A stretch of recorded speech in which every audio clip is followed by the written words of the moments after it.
Caroline Dodd is excited to share with you her experiences at the United Nations Climate Summit. She represented Plan International at the summit on September 23rd. She also received the Youth Service America Summer of Service Award, which went towards funding the Adirondack Youth Climate Summit. Caroline is a senior at Saranac Lake High School and enjoys music, ballet, Nordic skiing, running, and acting. When she has free time, she spends it paddling, hiking, skiing, and appreciating the Adirondacks, or watching Gossip Girl with her cats.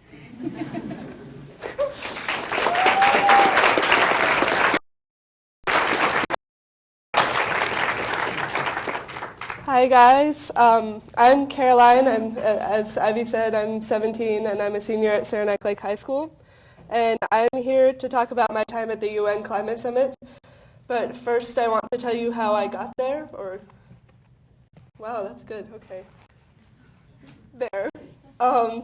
So what led me there is, first of all, I'm very passionate about the climate, as I'm sure many of you are, and I think that it's the biggest threat to our generation, and we're the last generation who will be able to fix it.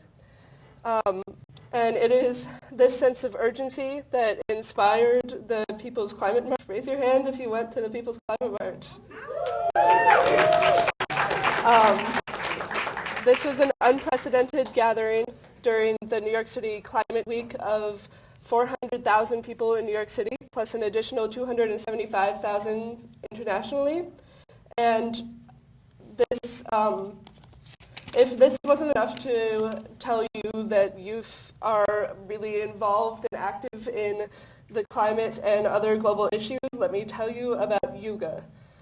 YUGA is Youth United for Global Action and Awareness, and it's based out of Rhode Island and Washington, D.C.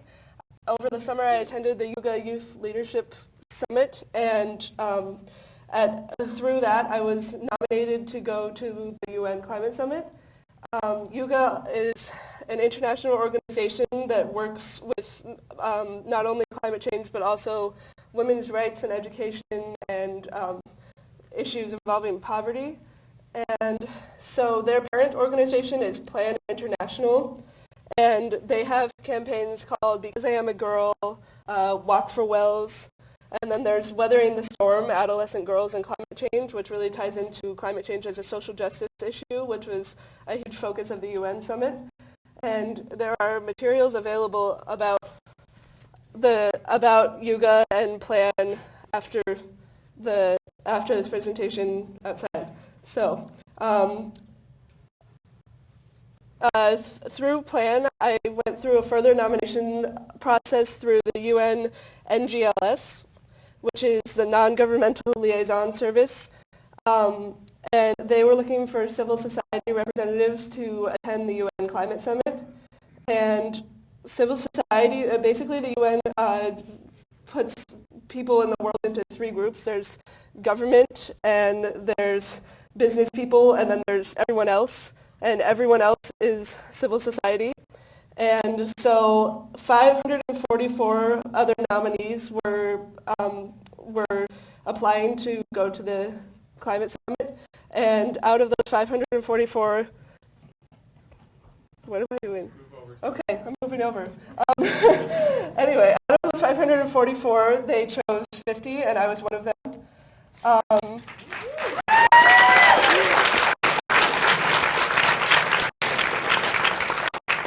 So through the NGLS, I met Leah Nicholson, who I'm pictured with here, and she was an intern at the UN,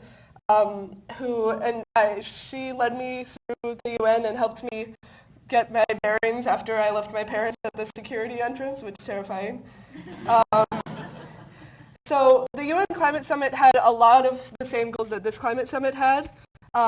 We want to raise awareness and be more educated about climate change so that we can make a difference. This is Ban Ki-moon, the Secretary General of the Climate Summit, of the UN, and a quote from him: "Climate change is the single greatest threat to a sustainable future, but at the same time, addressing the climate challenge presents a golden opportunity to promote prosperity, security, and a brighter future for all." And the motto for the Climate Summit is shown on the poster he's holding, which is, it says, "I'm for climate action." So here's a video representing that motto, I guess.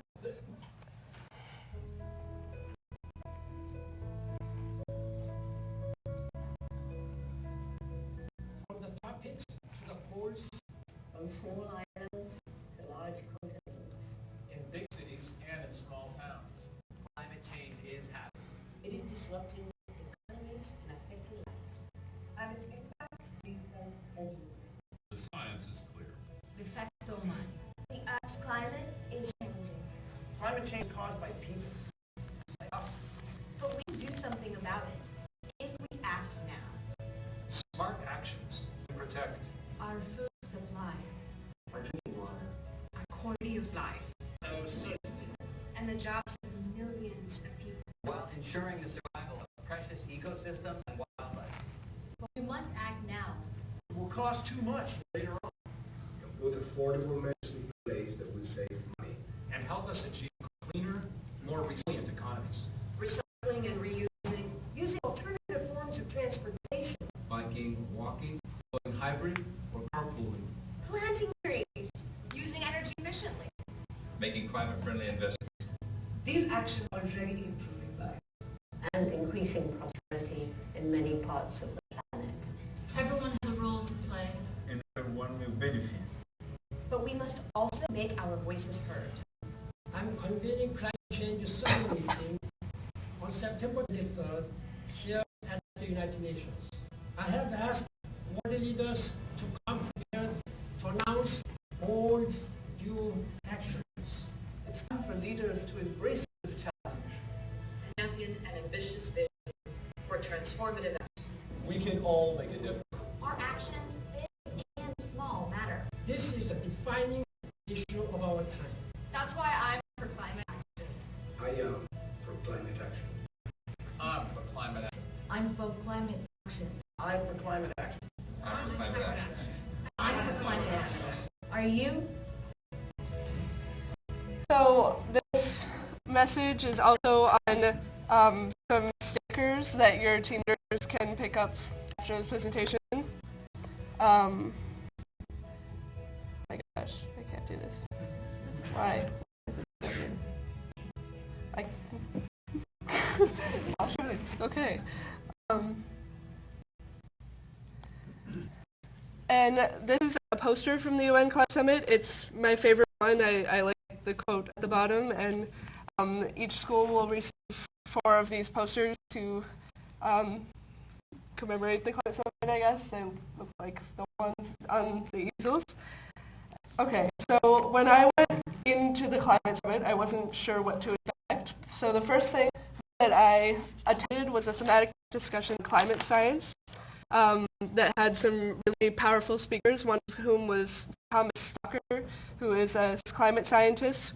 There was Julia Martin-Lefebvre, who is from the International Union for Conservation of Nature.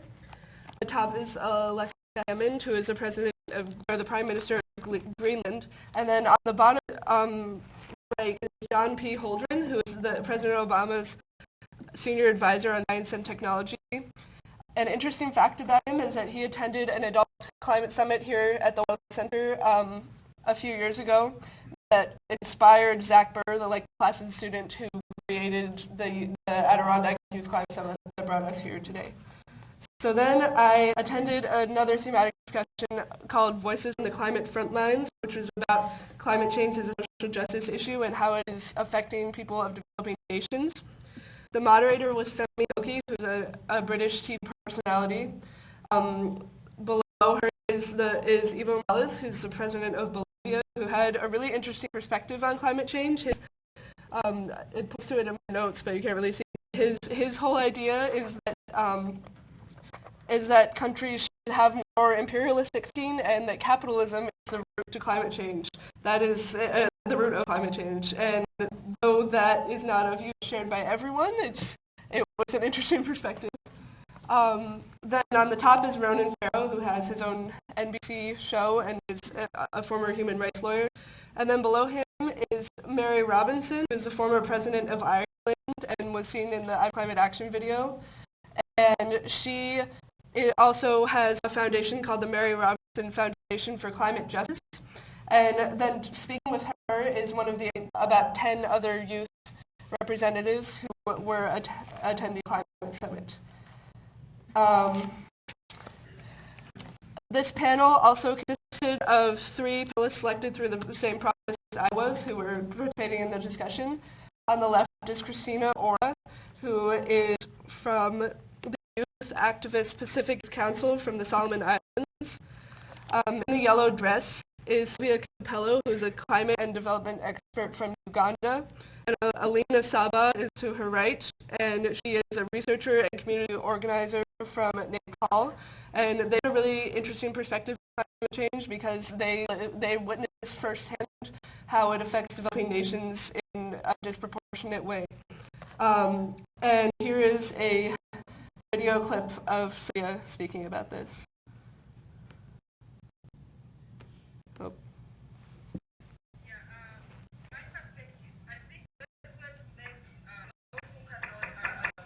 The rest of the world and the rest of the people to understand the urgency is to look at the question of climate change as a survival issue. It's a question of rights, it's a question of, it's a social justice issue. It's relationship with the way we live, the way we survive, and the way we have to live tomorrow. There is no more excuse of whether we understand it now or whether we were part of the problem yesterday, but it's all about being part of the solution for the future and for tomorrow, and making sure that the future generations are part of the solution and they understand it that way. It's a question of survival, it's not a question of negotiations anymore. And so this particular discussion showed me that not only are governments interested in promoting large-scale climate action, they're also really focused on supporting grassroots efforts because these are just as important as large-scale action. And on that note, after the summit, I contacted Bill McKibben. If you know who he is, he's an author, an environmentalist, a professor at Middlebury, and the founder of 350.org. And he actually sent back a message to us, a video message to us as summit peers, I guess. Hello, everybody. This is Bill McKibben. I very much wish I was with you there today because, among other things, Tupper Lake is one of my favorite places in the whole world. But I'm awfully glad you guys are there. The stuff that you're about right now is really crucial. It's crucial to the future of this region up here in New York and Vermont that we love so much, and crucial really to the future of the whole planet. All around the world, young people are taking the lead in this work. I'm in India right now with a lot of young people there who are doing everything they can to change the politics and policies of that huge country. But of course, they're looking at the U.S. All the time to try and see what we're doing. This movement is finally starting to boom, to accelerate, to get going. You saw the 400,000 people out in the street in Manhattan. You've seen how this divestment campaign is blossoming all over the world now. We really need you guys taking a leadership role in all this as we go forward. Look, part of it's for practical reasons. If we're not able to bring things under control, then your lives are really going to be dominated by having to deal with the results of this crisis.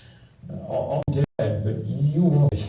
You'll be having to do emergency response all the time, which is no way to live.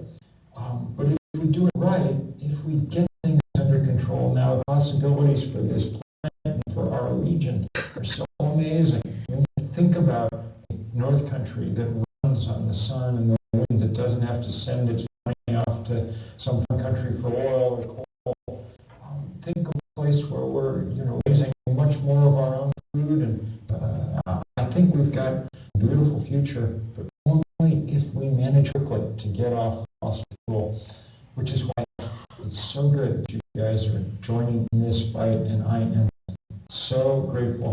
And I hope you get at least a little time to go out and wander around the Wild Center, do all the things there are to do in the middle of the Adirondacks, which is God's country, if there was God's country. Thank you guys all so much.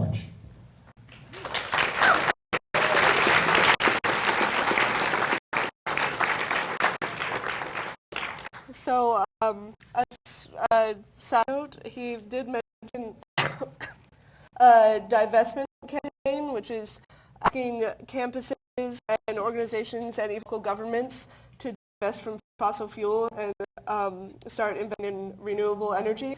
And a shout out to Paul Smiths because they have their own divestment campaign going right now, so that's pretty cool.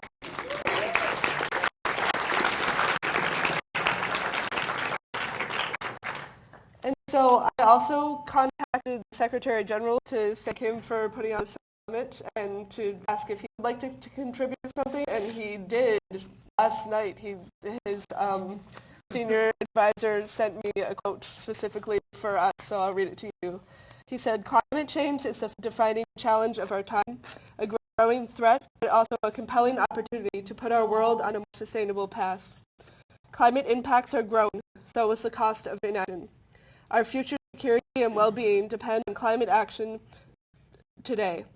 I applaud the steps that young people throughout the world are taking to reduce their carbon footprint and increase their environmental awareness. The energy they are dedicating to combating climate change will benefit the world for generations to come. I will continue pressing world leaders to reach a meaningful climate agreement in Paris next year. Economists have spoken, science has spoken, people are taking to the streets. It is time for leaders to act. Please raise your voices and tell your elected representatives and community leaders that you want climate action now. Thank you for your hard work and commitment."